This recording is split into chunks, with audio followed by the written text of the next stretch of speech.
Dan kalau kita lihat beberapa pos-pos pembentuk inflasi di US itu udah mulai menunjukkan penurunan sih. Jadi ya hopefully emang arah inflasi di US itu turun gitu. Suara aku bermasalah lagi kan? Jelas. Agak. Oh agak. Agak sih. Iya. Oh udah kan? Atau masih? Pak? Udah oke. Tapi ya masih sedikit ini sih. Iya, mohon maaf ya. It's okay. Di luar. Ya. Ya. Tapi kalau gue lihat ya, US sih berani banget ya, maksudnya dengan kenaikan suku bunga yang begitu masif, berarti kan ada harus yang dikorbankan, ya which is pasar obligasinya dikorbankan sama dia gitu. Dan mungkin mereka sudah mengkalkulasi juga ya, karena dengan kalau inflasi ya tetap tinggi ya, sebetulnya banyak negara yang diuntungkan juga gitu, karena kalau inflasinya tinggi berarti kan komponennya salah satunya dari energi ya. Energi tinggi berarti kan ya kayak kita yang di Indonesia negara komunitas kecipratan, Rusia kecipratan, setelah itu negara-negara Saudi Arabia yang katanya kan udah mulai bikin BRICS lagi gitu kan, udah mulai bikin kayak komuni sendiri di antara mereka yang udah meninggalkan US dollar lah secara tidak langsung gitu. Menurut gua itu move-nya sangat berani ya dari Amerika ya, dan cukup unexpected sih, karena kenaikannya tiba-tiba sampai tinggi sekali, yang which is mereka pokoknya targetnya mereka tetap komit. Kalau baca-baca dari berita ya, kita pokoknya setiap kali meeting kita tetap komit targetnya 2%. Setiap kali gue baca, setiap kali di artikel munculnya kebanyakan itu, kita semua sepakat pokoknya komit 2%. Ibaratnya kalau anak SMA gitu nggak mau dibully-bully lah, ibaratnya sekarang kan US lagi dibully-bully kan sama negara-negara yang sekitarnya gitu kan, dengan energi tinggi ya mereka dapat benefit gitu dari kenaikan energi tinggi gitu. Terus sih kalau ngikutin beberapa perdebatan dan politik-politik di dalamnya. Terus ngomongin soal US, pada ikutin nggak sih debt ceiling US yang sekarang ini lagi banyak diperbincangkan di luar sana gitu? Iya, ya. Gimana? Dulu Tian. Oh, iya. Kalau debt ceiling sebenarnya kemarin ini better ya harusnya suara, karena aku nggak pakai headset sih. Oh, ya, sangat better. Ya. Sangat baik. Ya, oke. Kalau debt ceiling itu sebenarnya kemarin thank God-nya sudah mencapai kata deal gitu. Jadi ya berakhirnya dengan ada suspension sampai 1 Januari 2025 gitu. Jadi ditahan di 31,4 bio sampai 1 Januari 2025, baru setelah itu ada penyesuaian bertahap dan spending pemerintah itu di-cut gitu. Kecuali untuk yang militer dan beberapa hal terkait pertahanan gitu. Jadi government itu udah mulai sadar bahwa bantuan-bantuan sosial itu tuh harusnya dipangkas. Karena apa? Employment rate itu juga masih stable gitu. Orang-orang juga masih bisa cari duit gitu. Walaupun unemployment rate kemarin 3,7%, itu tuh salah satu yang terendah selama 40 tahun terakhir. Jadi ibarat kata, ngapain aku kasih duit ke orang-orang yang bisa kerja gitu. Padahal negara aja udah teriak-teriak kan, udah nggak kuat nih cash-nya gitu. Nah, menariknya adalah ketika semua orang berpikir debt ceiling itu kelar, masalah itu aman, dan US itu there is nothing bad happen in the future. Kalau kita lihat, satu, fix atau indeks kecemasan itu benar-benar turun. Paling sekarang di 18, 20 something. Fix itu indeks kecemasan itu mengukur kayak orang itu pandangannya ke market gimana sih, khawatir atau enggak gitu. Kalau market lagi nggak enak, otomatis biasanya fix ini akan naik gitu. Itu indikator yang pertama, fixnya tenang-tenang aja. Yang kedua, gold ada koreksi gitu. Last checking tadi di sekitar 1950 atau 1960 per troy ounce gitu. Dan ya itu sudah koreksi dari titik all time high-nya dan menunjukkan kecenderungan orang-orang menganggap ya there is no more crisis or there is no more crash or anything di US gitu. Padahal kalau kita dalemin lebih jauh, ada satu kekhawatiran buat aku secara pribadi ya, dan ini mungkin belum ditangkap kali ya, belum dieksplor atau ya let's see kedepannya seperti apa. Belum kena Si The Fed itu kan diharapkan dalam tanda kutip dipaksa untuk kayak ngisi cash-nya dari Departemen Keuangan atau yang kita sebut dengan Treasury General Account TGA. Mungkin nanti teman-teman bisa browsing juga. TGA ini dipaksa, The Fed itu harus ngisi gitu. Nah, otomatis The Fed itu ketika mau ngisi TGA, dia akan berusaha untuk memperketat kebijakan yang ada gitu. Jadi di-tightening terus. Karena The Fed juga harus narik likuiditas yang ada di market. Ketika liquidity di market US tuh shrinkage dan turun banget, itu tuh menurut aku yang akan jadi masalah gitu. Market US-nya agak-agak kurang enak juga gitu. I mean the main problem will be back to liquidity gitu. Liquidity-nya sangat-sangat ketat. Nah, itulah mungkin yang belum dicerna atau di price in oleh market. So, for current condition, ya ada sedikit kelegaan gitu. Tapi mungkin midterm, orang-orang baru sadar gitu, ada risk The Fed harus ngisi Treasury General Account-nya itu sih gitu. Dan kalau tadi aku ngelihat waktunya serok market US, waktunya serok ini bla bla bla. Oke, at some point yes, karena tidak semua perusahaan itu kan sebenarnya kayak tiba-tiba langsung bankrupt or anything gitu kan.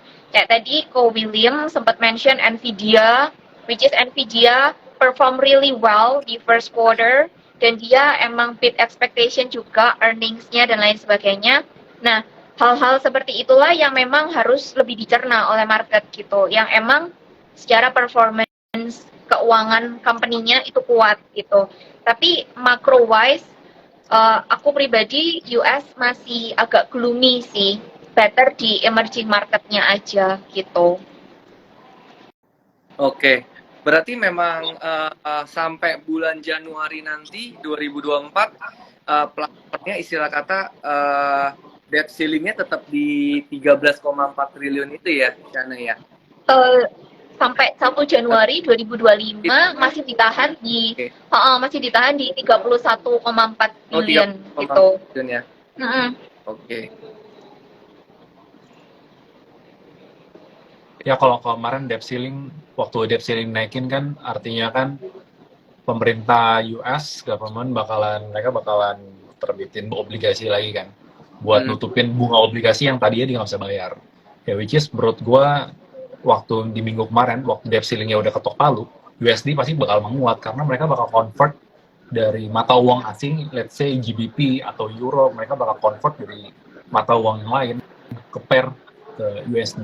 Makanya waktu itu sempat USD tiba-tiba menguat sekali, pasti ada switching seperti itu. Apalagi kalau kita lihat yen nih, yen juga pasti beberapa investor juga switching, mereka daripada hold yen mendingan mereka hold dengan bunga yang lebih tinggi gitu. Tapi menurut gue itu memang cuma buat sementara waktu. Karena emas kan sempat koreksi kan. Ini bentar lagi menurut gue bakalan bisa sentuh 2000 lagi gitu. Karena recession ya udah menurut gue udah siap-siap di depan mata. Kalau misalkan targetnya tetap mau 2% ya, debt ceiling kan cuma sebatas dia bisa tetap minjem duit dan tetap ada liquidity. Tapi nanti liquidity bakal diabsorb lagi. Ya which is marketnya bakalan menuju resesi. Dengan 5 sekarang posisinya CPI terakhir berapa? 4,8 atau 4,9% ya. Dan itu udah di atas di bawah interest rate kan. FFR-nya udah di atas gitu. Ya kalau misalnya tetap stay seperti ini, ekspektasi orang udah bakal resesi, emasnya soon sih bakal rally.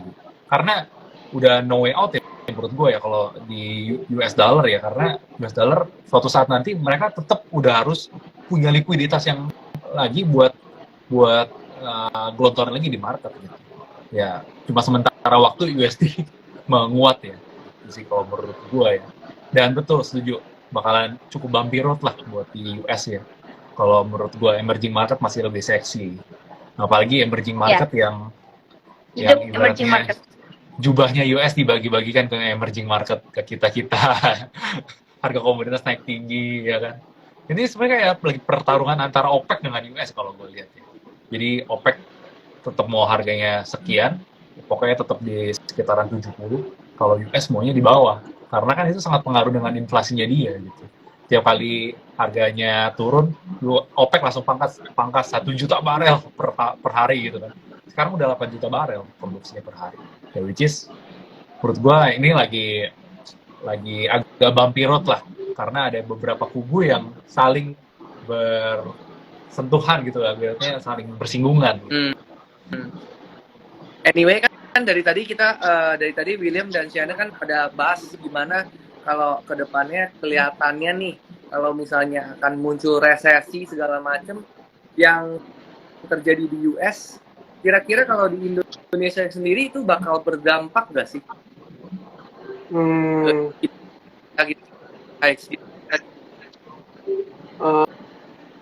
Kalau kita ekonominya kan tidak didominasi oleh ekspor ya. Mungkin banyak orang yang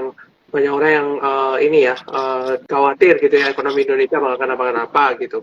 Cuma prinsipnya memang ekonomi kita itu lebih kebanyakan di rumah tangga ya, konsumsi rumah tangga. Berarti kita mengandalkan domestik. Hampir 50% GDP kita dibentuk dari domestik.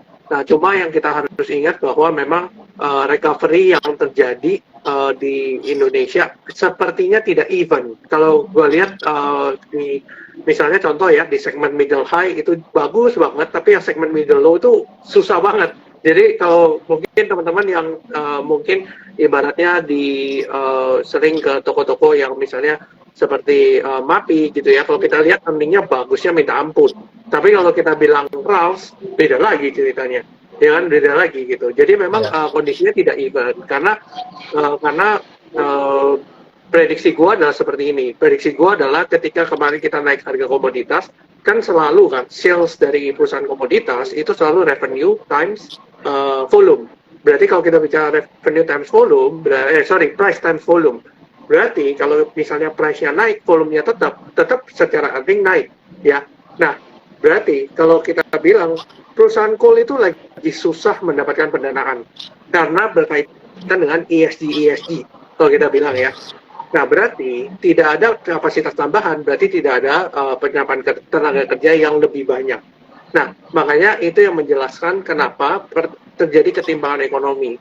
Kalau yang sekarang ya, mungkin teman-teman yang punya bisnis mungkin main di middle low, mungkin juga lagi struggling.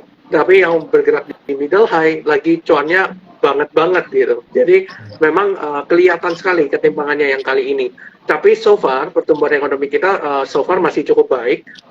Setidaknya kita waktu perang itu kita kita nggak sampai struggling gitu ya. Maksudnya dalam arti ekonomi kita nggak kenapa-napa, inflasi terkendali dan sebagainya.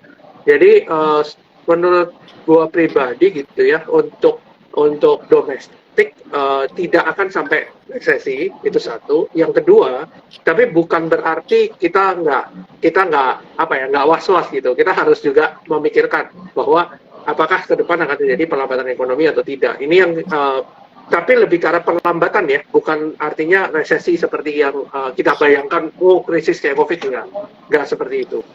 Jadi mungkin gitu sih pandangan gue sih soal resesi itu. Gimana? Karena mungkin ada pandangan ya. Iya. Senada sebenarnya, tapi mungkin ada sedikit hal yang harus kita waspadai sih. Kemarin sempat aku baca satu artikel di Bloomberg dan itu istilahnya bukan lucu juga sih, tapi unik, istilahnya unik gitu. Namanya itu globalization gitu. Antara slow sama globalization. Jadi kayak perlambatan yang mengglobal gitu. Makanya disingkatnya globalization gitu kan. Nah, di situ tuh kayak emang dijabarkan secara detail bahwa tidak hanya tidak hanya negara-negara maju, tapi juga negara berkembang itu sebenarnya ada efek perlambatan gitu, dan sudah memang terlihat. Kayak salah satu contohnya sebenarnya ya di Indonesia gitu. Kalau kita lihat di Indonesia kemarin data PMI atau indeks manufaktur pembelian kita tuh mepet banget loh. Udah di 50 cuman lebih dikit banget gitu. Artinya memang kita ekspansif, tapi kita tidak terlalu agresif lagi gitu. Nah, ketika PMI ini kan mengukur aktivitas para pebisnis ya. Ketika para pebisnis itu agak ngerem, berarti ada something terkait dengan tingkat permintaan dan itu coming from konsumen gitu. Kalau tingkat konsumsinya melemah dan itu seperti yang disampaikan sama Arvin, pemulihannya itu nggak senada. Jadi kayak K recovery gitu. Ada yang K yang ke atas, itu yang recovery beneran. Ada yang K yang bawah, itu ya udah yang kayak nggak bisa terlalu kuat gitu. Jadi menurut aku secara pribadi, Indonesia mungkin di 2023 ini harus lebih bersiap untuk melihat adanya perlambatan gitu. Karena satu, pemulihan tingkat konsumsi itu bentuknya masih K recovery. Kemudian yang kedua, beberapa pebisnis, jadi kayak pelaku usaha, manufaktur dan lain sebagainya, itu mereka juga agak sedikit ngerem